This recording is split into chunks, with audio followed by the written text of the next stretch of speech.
Nacido en Burlington, localidad estadounidense situada en Vermont, 24 de noviembre de 1946. Theodore Robert Cowell, hijo de Eleanor Louise Cowell, cuando ésta era muy joven y de padre desconocido. Fue criado por sus abuelos y se le hizo creer tanto a él como al resto de la sociedad que su madre era en realidad su hermana. Este le rechazaba en sus primeros años, siendo motivo de vergüenza para la familia. Según declaraciones posteriores del sujeto, al parecer su abuelo era violento y maltrataba a su abuela, criándose en un entorno aversivo. Esta revelación supuso un fuerte trauma para él, lo que daría inicio al desarrollo de una personalidad criminal. Descubrir una mentira de tal calibre despertó en Bundy un fuerte sentimiento de odio hacia su madre. Añadido a esto, el ambiente familiar también era marcadamente violento, pues el abuelo ejercía maltratos físicos hacia el abuelo, quien era católico, tirano y abusador. Maltrataba animales y consumía pornografía, un contenido al que Bundy llegó a acceder. En cambio, la abuela se mostraba siempre tímida y obediente, sufría depresión y agorafobia. La situación en el lugar llegó a ser insoportable, lo que condujo a que Bundy y su verdadera madre se trasladaran en 1950 a casa de otros parientes en Washington. Una vez dejado atrás el hogar familiar, la madre de Bundy conoció y se casó con Johnny Culpeper Bundy, un cocinero del ejército. La pareja tuvo 4 hijos más, aunque la relación entre Bundy y el hombre que le dio su apellido nunca llegó a ser buena. Todos estos antecedentes en la vida de Bundy lo llevaron a desarrollar una personalidad retraída e incluso infantil, con tendencia al aislamiento social. Progresivamente, Bundy comenzó a manifestar tendencias crueles que canalizaban capturando y torturando animales. Prefería pasar el tiempo en soledad, lo que hizo que los demás se alejaran, quedándose sin amigos alrededor. Dory Cowell sería adoptado por este y recibiría su apellido. Si bien, a pesar de la presencia de intentos de acercarse por parte de su padre adoptivo, no consiguió mantener una buena vinculación afectiva, debido, entre otros aspectos, a la vivencia de un rechazo continuado y de violencia intrafamiliar. Ted Bundy empezó ya desde la infancia a manifestar una personalidad retraída e infantil, con poco contacto social. Asimismo, empezó a mostrar síntomas de lo que hoy en día se considera un trastorno disocial, manifestando un comportamiento cruel y llegando a entretenerse capturando, matando, mutilando y descuartizando animales. Ted Bundy se inscribió en la carrera de Puget Sound y empezó a estudiar psicología, área en la que resultó ser un buen estudiante. En 1967 se enamoró y empezó una relación con una compañera de la universidad, Stephanie Brooks. Sin embargo, 2 años más tarde, esta se licenció y terminaría por dejar la relación debido a su inmadurez y ausencia de objetivos claros. Bundy se obsesionó con ella, mandándole frecuentes cartas con las que intentaba reconquistarla. Durante el mismo año, abandona los estudios y en esta época empieza a tener diferentes empleos en los que no duraría demasiado tiempo. En 1969 empezó una relación con Elizabeth Klopfer, que duraría 5 años, a pesar de seguir en contacto por carta con su anterior relación. Tiempo después terminaría por graduarse y en 1973 se inscribe a la Universidad de Washington para estudiar Derecho. Se interesa también y empieza a participar en el mundo de la política por el Partido Republicano y vincularse a diferentes actividades comunitarias, llegando a ser voluntario en un servicio telefónico de ayuda a mujeres sexualmente agredidas, e incluso a ser condecorado por salvar a un menor de ahogarse. Volvería a encontrarse con Stephen Brooks y a tener una breve relación con ella, que esta vez terminaría él tras volverse extremadamente frío. Sin embargo, sería durante 1974 cuando se empezarían a registrar sus primeros asesinatos confirmados. Durante su graduación de la Facultad de Derecho, Bundy llegó a decir: "Veo la abogacia una respuesta a la búsqueda del orden", como descubrimientos de ahora. Esto sería sin sentido, porque en su vida jamás cumplió ni cumpliría una sola ley. Hasta formó parte de la compañía republicana para elegir al gobernador de Washington. La tapadera estaba asegurada. Sin embargo, fue una casualidad lo que despertó el instinto asesino del joven. Durante un viaje a California en 1973, se reencontró con su antigua novia Stephanie. ella volvió a caer enamorada, pero cuando parecía que todo volvía a la normalidad, Ted decidió poner un punto final a la historia. Acababa de consumar la venganza que tanto tiempo había planificado. Aquel suceso despertó al asesino de estudiantes, que inicia su delictivo periplo en enero de 1974. Su primera víctima fue la joven Joni Lenz, de 18 años, a quien asaltó en la habitación de su residencia.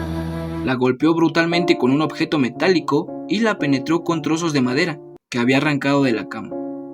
Logró sobrevivir, pero con daños cerebrales irreversibles. No transcurrió un mes del crimen cuando en el mismo campus secuestraron a otra joven. Aunque en la habitación hay signos visibles de sangre, sus restos aparecen descuartizados un año después en el bosque cercano. En su declaración, Bundy describe en tercera persona, como si el asunto no fuera con él, que le habría sucedido presumiblemente a Linda, de 21 años, aquella noche. Probablemente la colocaría en el asiento trasero del coche y la taparía con algo. Le mandaría que se desnudase y con esa parte de sí mismo satisfecha se vería en una situación en la que se daría cuenta de que no podía dejar marchar. En ese punto, la mataría y dejaría su cuerpo donde la había cogido. Durante los meses siguientes, multitud de chicas continuaron desapareciendo sin dejar rastro. Siempre jóvenes universitarias, de piel blanca, atractivas, de cabello largo y peinadas con raya en medio. Era un calco de su exnovia. La técnica que empleaba era simple. Valiéndose de su carisma y atractivo físico, se colocaba el brazo en cabestrillo y se paseaba alrededor de algunas de sus víctimas, sujetando con el otro brazo una pila de libros que intencionalmente dejaba caer. Entonces, las chicas no dudaban en ayudarle a recogerlos e introducirlos en su vehículo. Agradecido, él les pedía que lo acompañasen a tomar algo para recompensarlas. La mayoría cayó en su trampa, incluso hubo alguna que condujo su coche. Pocas salieron corriendo. Con el fin de cometer un crimen que no asociarían con otros crímenes, explicaban los escritores Steve Mitchell y Hugh en su libro The Only Living Witness, The True Story of Serial Sex Killer. Ted Bundy, el asesino, decidió cambiar los escenarios y viajar a través de Estados Unidos.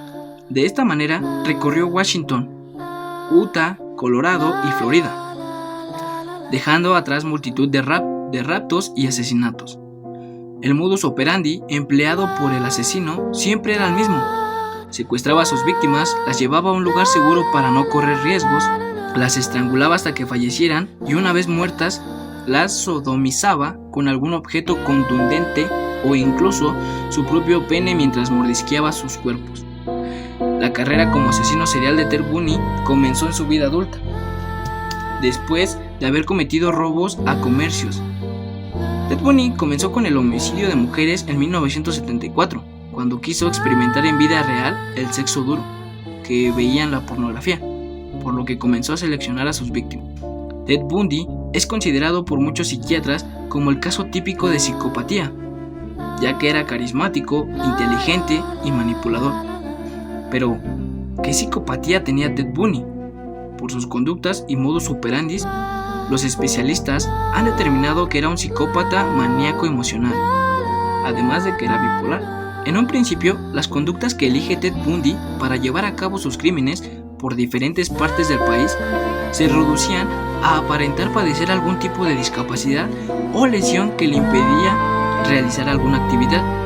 Con esta excusa y sus encantos superficiales de buen chico, solicita ayuda a las víctimas.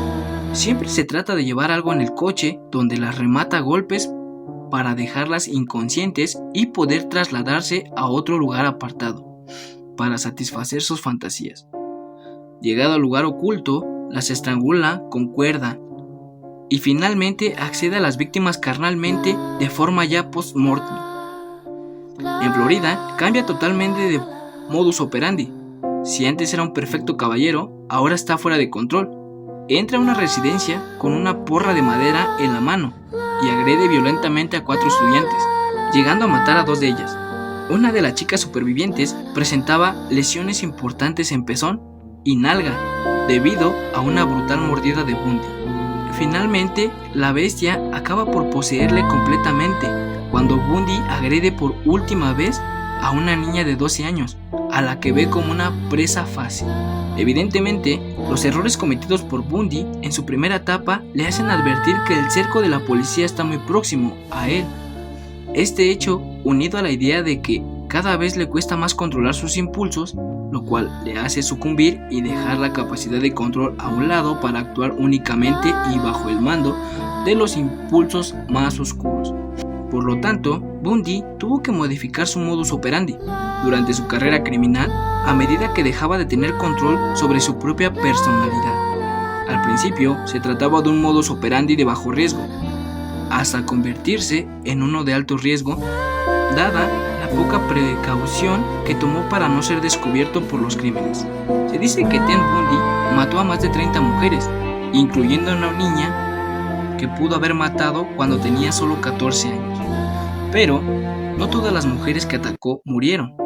De hecho, hay algunas sobrevivientes que han dado sus testimonios incontables veces y que fueron las que ayudaron a condenar a Bundy en su juicio.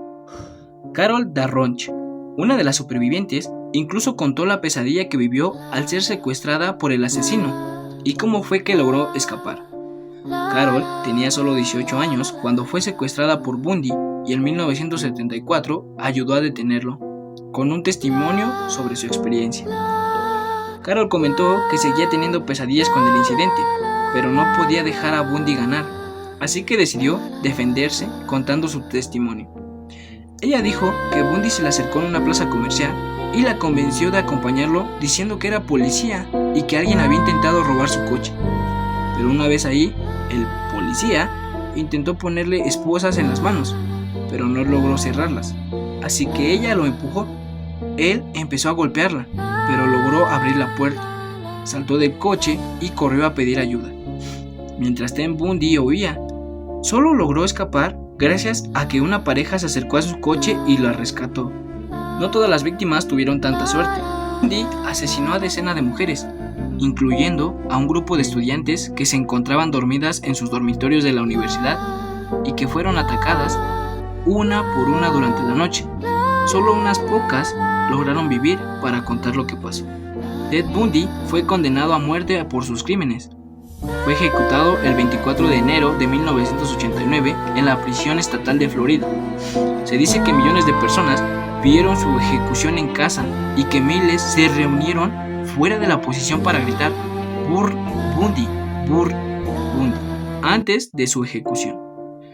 Bundy se negó a elegir una última comida, así que le sirvieron bistec, huevos, papas fritas y pan tostado, que es la comida básica que los condenados a muerte reciben si no tienen una preferencia. Bundy murió en la silla eléctrica.